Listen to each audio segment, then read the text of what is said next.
তোমরা অবশ্যই জানো এখন বর্তমানে পশ্চিমবঙ্গের বেসরকারি এবং সরকারি আইটিআই কলেজগুলোতে ভর্তির জন্য অনলাইন আবেদন নেওয়া হচ্ছে। এবার অনলাইন আবেদন তোমাদের কীভাবে স্টেপ বাই স্টেপ করতে হবে অলরেডি আমাদের চ্যানেলে ভিডিও দেওয়া রয়েছে।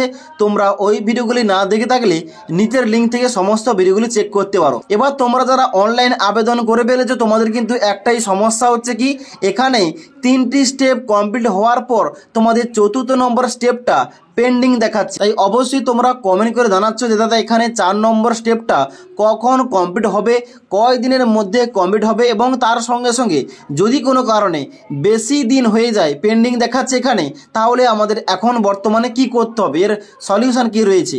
তাই অবশ্যই তোমরা যারা এই সমস্ত কোশ্চেনের অ্যান্সার চাও, তোমরা যারা এখানে আইটিআই কলেজগুলোতে ভর্তির জন্য অনলাইন আবেদন করেছো, ভিডিওটি তোমাদের সবার জন্য গুরুত্বপূর্ণ, ভিডিওটি লাস্ট পর্যন্ত দেখো।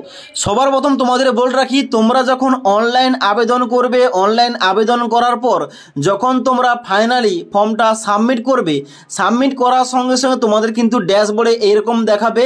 তোমরা যে গ্রুপে আবেদন করবে ওই গ্রুপে তোমাদের কিন্তু অ্যাপ্লিকেশান স্ট্যাটাস কমপ্লিট দেখাবে, পেমেন্ট স্ট্যাটাস কমপ্লিট দেখাবে, ডকুমেন্ট স্ট্যাটাস তোমাদের কমপ্লিট দেখাবে, কিন্তু এই ভেরিফিকেশান স্ট্যাটাস তোমাদের কিন্তু পেন্ডিং দেখাবে। মানে যখন তোমরা অনলাইন আবেদনটা সবেমাত্র করবে, কিন্তু এই পেন্ডিংটা মিনিমাম তোমরা ধরে রাখতে পারো 3 থেকে 7 দিনের মধ্যে এখানে কিন্তু তোমাদের ভেরিফিকেশান কমপ্লিট হওয়ার পর এখানে তোমাদের পেন্ডিংয়ের জায়গায় কমপ্লিট দেখাবে।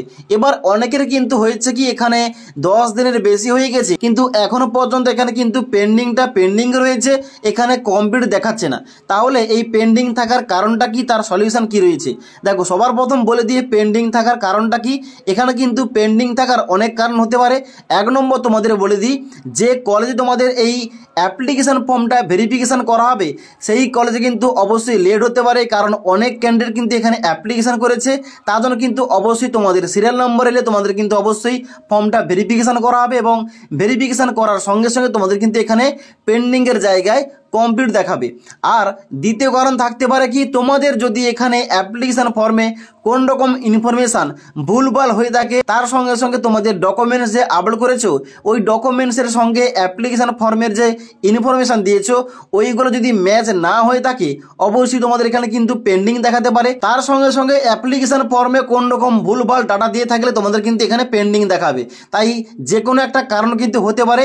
এবার এখন বর্তমানে সলিউশন কি রয়েছে, যারা সঠিকভাবে ফর্মটা ফিল আপ করেছে এবং তার সঙ্গে সঙ্গে এখানে সমস্ত কিছু ফর্মটা সাবমিট করেছে সঠিক ইনফরমেশান দিয়ে, তাদের যদি বেশি দিন এখানে পেন্ডিং দেখায় তাদের এখন বর্তমানে কি করণীয়, কি করতে হবে, সলিউশন কি রয়েছে দেখো। তোমাদের সবার প্রথম বলে দিই, এখানে কিন্তু তোমাদের প্রথমে অফিসিয়াল ওয়েবসাইটে আসতে হবে, অর্থাৎ scbtwb.in এই অফিসিয়াল ওয়েবসাইটে আসার পর তোমাদের কিন্তু দেখতে পাচ্ছ এখানে তোমাদের প্রথমে লাইনেই দেওয়া রয়েছে হেল্প ডেস্ক নম্বর, যেখানে নাম্বারটা দেওয়া রয়েছে টোল ফ্রি নাম্বার, এবং তার সঙ্গে সঙ্গে একটা মোবাইল নাম্বার দেওয়া রয়েছে। দেখতে পাচ্ছ এখানে কিন্তু মোবাইল নাম্বারটা শো করছে। এই মোবাইল নাম্বার তোমরা কিন্তু 10টা থেকে বিকেল 5টার মধ্যে তোমরা কিন্তু যে কোনো টাইমে স্যাটারডে এবং সানডে বাদে কল করতে পারো, এবং তোমাদের সমস্ত রকম যে অসুবিধাগুলো ওখানে কিন্তু তোমরা বলতে পারো যে আমরা ফর্ম ফিল আপ তো করেছিলাম কিন্তু এখানে পেন্ডিং দেখাচ্ছে 10 থেকে 12 দিন কিংবা 15 দিন হয়ে গেছে, সেই জন্য কিন্তু অবশ্যই কি করতে হবে, এখন বর্তমানে এই পেন্ডিংটা দেখাচ্ছে কেন, কি সমস্যা রয়েছে, তোমরা কিন্তু এই মোবাইল নম্বরে কল করে জানতে পারো। এবার তোমাদের লাইভ দেখিয়ে দিচ্ছি একজন ক্যান্ডিডেটের আইডি এবং পাসওয়ার্ড লগ ইন করে কীভাবে তোমাদের চেক করতে হবে তোমাদের ডকুমেন্ট ভেরিফিকেশানটা পেন্ডিং রয়েছে নাকি কমপ্লিট দেখাচ্ছে। তো এখানে কিন্তু লগ ইন করার জন্য সবার প্রথম কি করবে, এই অফিসিয়াল ওয়েবসাইটে আসার পর নিচের দিকে আসবে। নিচের দিকে আসার পর তোমরা কি দেখতে পাচ্ছ এখানে তোমাদের দেওয়া রয়েছে ক্যান্ডিডেট সার্ভিস, বাম দিকে রয়েছে নিউ ক্যান্ডিডেট রেজিস্ট্রেশন, যেখানে কিন্তু অবশ্যই ক্লিক করে তোমাদের নতুনভাবে অনলাইন আবেদন করতে হবে। এবার তোমরা যারা অলরেডি আবেদন করেছো তোমাদের কিন্তু ডান দিকে ক্লিক করতে হবে অলরেডি রেজিস্টার, এখানে তোমরা সাইন ইন অপশানে ক্লিক করবে। ক্লিক করার সঙ্গে সঙ্গে তোমাদের নেক্সট পেজ ওপেন হবে, যেখানে তোমাদের নিচের দিকে আসতে হবে। নিচের দিকে আসার পর অ্যাপ্লিক্যান্ট লগ ইনের নিচে তোমাদের এন্টার রেজিস্টার মোবাইল নাম্বার, যেখানে তোমাদের মোবাইল নাম্বার এন্টার করতে হবে এবং তারপরে এন্টার পাসওয়ার্ডের জায়গায় তোমাদের পাসওয়ার্ড এন্টার করতে হবে।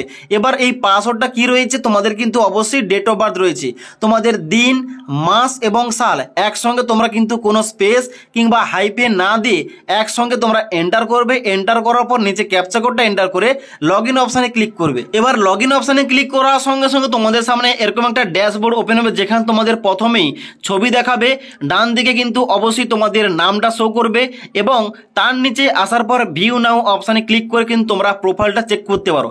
এবার তোমরা কি করবে, নিচের দিকে আসবে। নিচের দিকে আসার পর দেখতে পাচ্ছ প্রথমে দেওয়া রয়েছে আইটিআই ই গ্রুপ এবং তারপর নিচের দিকে আসার পর দেখতে পাচ্ছ এখানে তোমাদের দেওয়া রয়েছে আইটিআই এম গ্রুপ। এবার তোমরা যে গ্রুপের জন্য আবেদন করেছো অবশ্যই ওই গ্রুপের ডান দিকে ভিউ অপশান কিন্তু শো করবে এবং যে ক্যান্ডিডেট তোমাদের দেখাচ্ছি সমস্ত কিছু এখানে কিন্তু ওই ক্যান্ডিডেট এম গ্রুপের জন্য আবেদন করেছিল, যেখানে কিন্তু অবশ্যই তার সমস্ত স্টেজগুলো কমপ্লিট দেখাচ্ছে, অর্থাৎ এই ক্যান্ডিডেট কিন্তু সমস্ত কিছু কিন্তু এখানে কমপ্লিট দেখাচ্ছে।